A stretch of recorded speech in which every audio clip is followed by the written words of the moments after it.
Serial Sandiwara Radio. Babat Tanah Leluhur. Kali ini dalam episode ke-13 dengan judul Fajar Menyingsing di Bumi Mataram.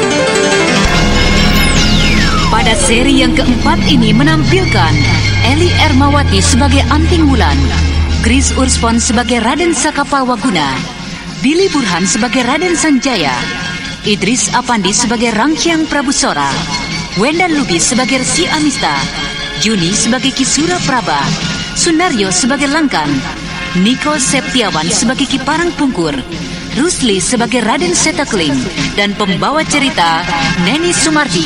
Selamat mengikuti.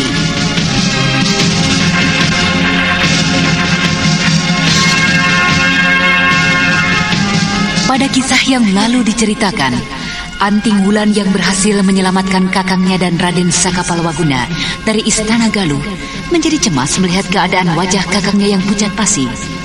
Untuk itu, Anting Wulan mengeluarkan permata birunya dan mencoba untuk menghilangkan pengaruh racun yang terdapat pada asap lilin.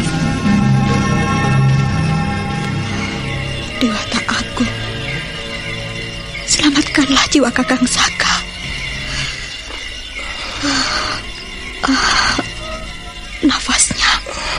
Nafasnya menjadi semakin jelas terdengar.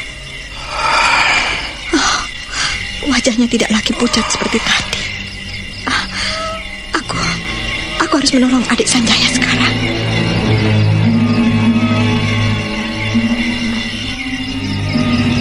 Kembali Anting Wulan menggosokkan permata biru di sekitar wajah dan hidung Raden Sanjaya. Dan seperti halnya Raden Sakapalwaguna, Raden Sanjaya pun perlahan-lahan wajahnya bersemu merah dan nafasnya mulai terdengar halus dan teratur.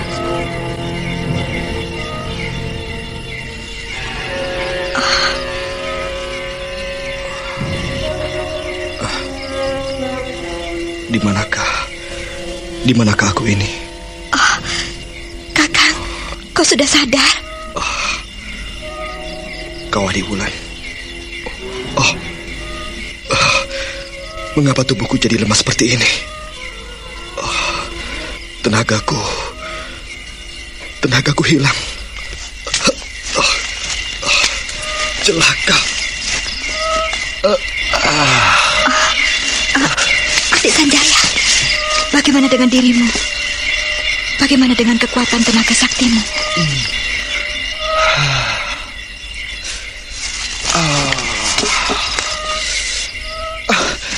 Celaka. Tenagaku lenyap, Kakak Wulan. Apa yang terjadi? Celaka. Licik Paman Sora. Awas. Aku akan membalaskan semua kelicikannya ini. Sekarang marilah kita coba untuk bersemedi, mengembalikan tenaga kita di Sanjaya. Bagaimana? Cobalah. Aku akan menjaga kalian di sini.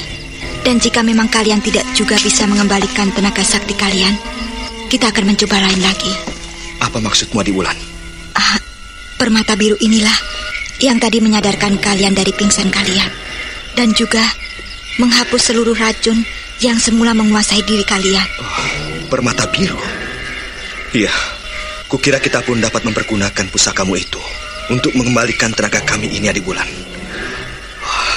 Bagaimanakah tadi kau menyadarkan kami? Iya, aku menggosok-gosok permata biru ini di sekitar wajah dan hidung kalian. Bisakah kau pinjamkan permata birumu itu, Adik Wulan? Biarlah aku mencobanya dahulu. Ini, kau coba pakailah, Kakang.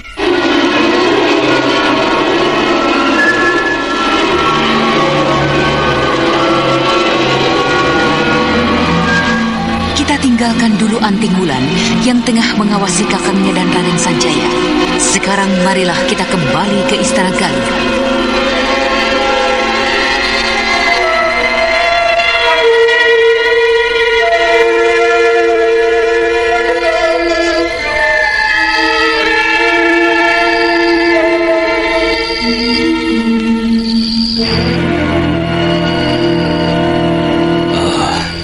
Apa yang sebaiknya aku lakukan, Amista? Apa yang harus kita lakukan? Aku kira mereka pasti akan dapat sembuh dan kembali kemari. Iya, mereka akan kemari sebelum fajar. Secepat itukah? Bukankah mereka... Permata biru adalah sebuah pusaka yang sangat langka, yang mempunyai khasiat yang hebat. Saya yakin racun yang mengidap dalam tubuhnya akan segera hilang. Dan rasa sakit hati dan dendam mereka yang akan mempercepat kedatangan mereka kemari.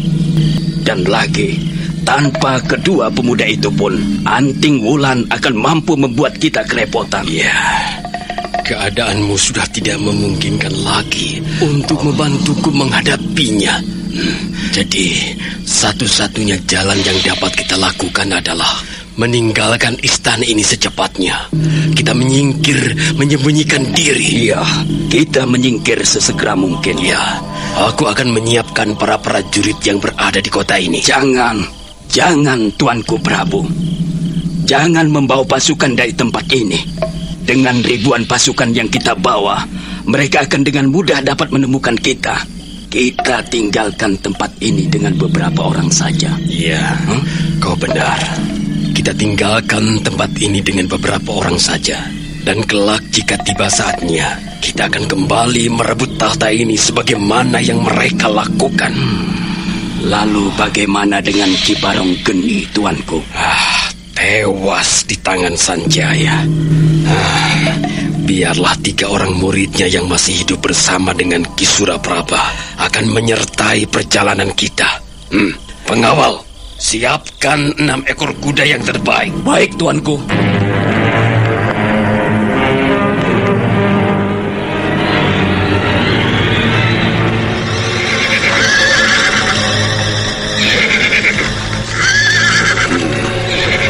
Aku tidak akan membiarkan anak itu mendapatkan galuh ini dengan mudahnya. Suraprabha, Langkan, ajak adik-adikmu bakar istana ini. Baik, Tuanku. Apakah Tuanku tidak salah memberikan perintah?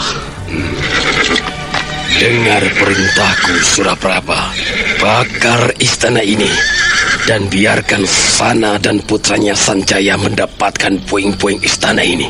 Bakar cepat dan tinggalkan istana ini. Kalian boleh mengenakan tutup wajah. Ayo!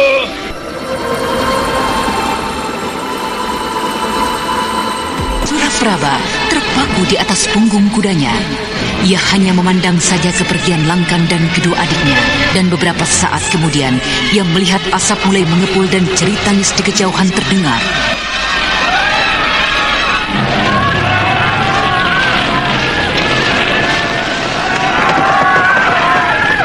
Tinggalkan rumah kalian jika kalian tidak ingin dipanggang oleh api ini.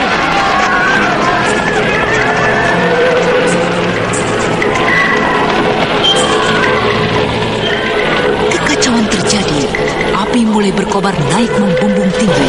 Tanpa belas kasihan, murid-murid dari Segoro Ireng menyambar api dari rumah yang satu dan melemparkan ke rumah-rumah lain. Hampir tidak terkendali semua tingkah mereka. Seluruh prajurit Galuh yang bermarkas tak jauh dari istana telah berada di seputar istana. Dan belum lagi mereka sempat mengamankan daerah-daerah lainnya di kota raja.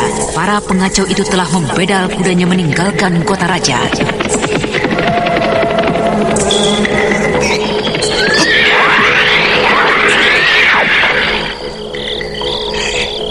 Siapakah kalian ini? Setan-setan pengacau bertopeng. Minggirlah pengemis miskin, pengemis susilan, atau kau akan menyesal mencoba menunggu kami. Aku memang pengemis usilan. Karena itu kau tidak perlu meminta aku untuk menyingkir. Ayo, turunlah dari kudamu dan tunjukkan wajahmu. Apakah kau memang seorang pengecut? Aku tidak mempunyai waktu untuk berbincang-bincang denganmu. Ayo, adik-adik, orang pengemis usilan ini.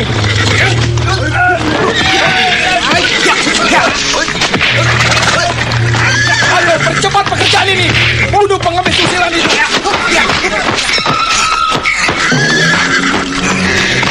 Kiranya kalian adalah orang-orang ujung timur. timur tanah ini. Ayo, ya, ya. Berbahaya sekali. Aku tidak mungkin bertahan lagi dari serangan-serangan aji gelombang hitam Segoro Ireng. Ya.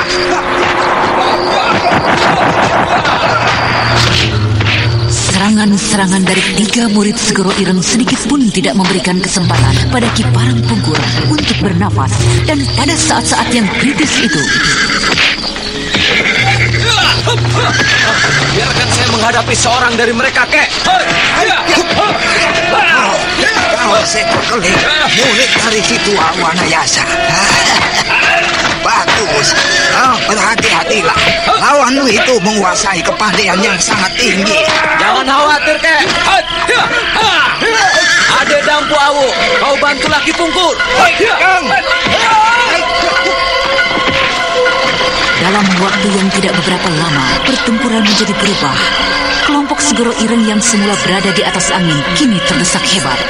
Raden Setakling yang telah menguasai kincir metu hingga tingkatan 10 mendesak lawan habis-habisan.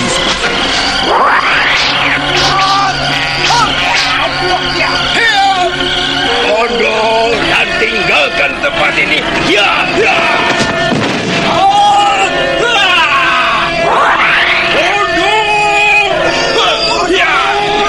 Selamat tinggal, sobat.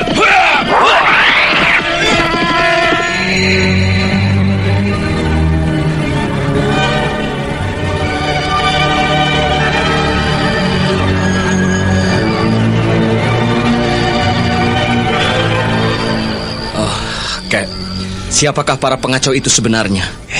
Entahlah. Tetapi dari kepandaian yang dimilikinya, jelas bahwa mereka adalah murid dari perguruan Segoro Ireng dari ujung timur tanah Jawa ini.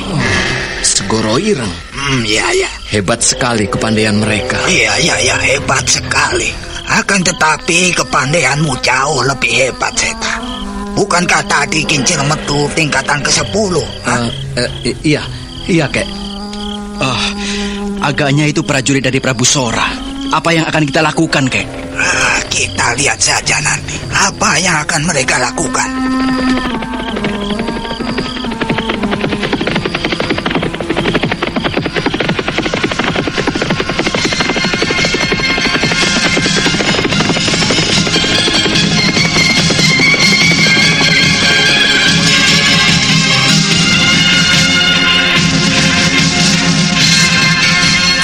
Prajurit yang tiba di tempat mana kekacauan terjadi segera saja mengepung Ki Parang Pungkur, Raden Setakling dan Dampu Awu.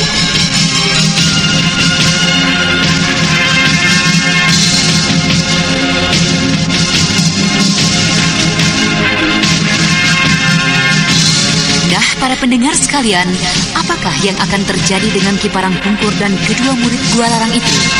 Dan bagaimanakah dengan Tahta Galuh? Untuk mengetahui jawabannya, ikutilah kisah Babat Tanah Leluhur ini dalam episode ke-13, Fajar Menyingsing di Bumi Mataram, di radio kesayangan Anda. Sampai jumpa.